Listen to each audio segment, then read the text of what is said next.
Take us behind the scenes here now, Tom. How should the Mavericks and the Rockets pitch a guy like Carmelo Anthony today?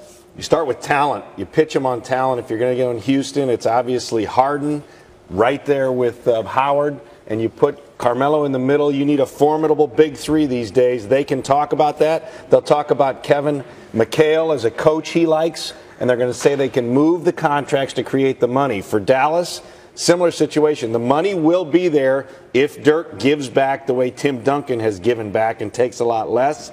And then it's about fit there, plus Mark Cuban selling him on the Mavs tradition, the Mavs greatness.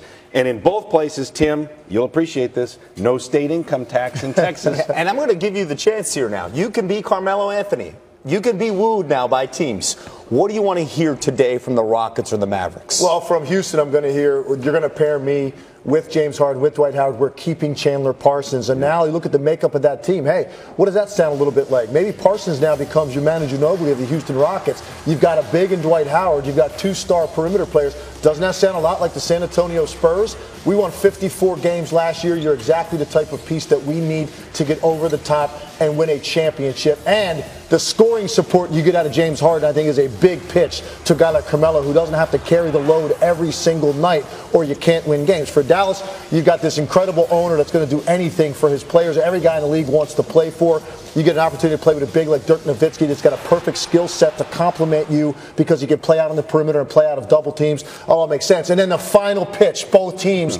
Sell your plan on how you're going to move these franchises to the Eastern Conference. Exactly. I don't know if they've worked that out with the league yet, but I think that would have to be the final piece to get this thing done. You make up a great point there. Do these teams have a legit shot, considering they're in the Western Conference here, in selling Melo to come over? They're going to sell him on being the difference maker. They're going to sell him on coming in. I think Houston way ahead of Dallas in this head-to-head Texas battle, but legs hit it. I mean, you're talking East versus West. The West is so deep, you got to slog through so much.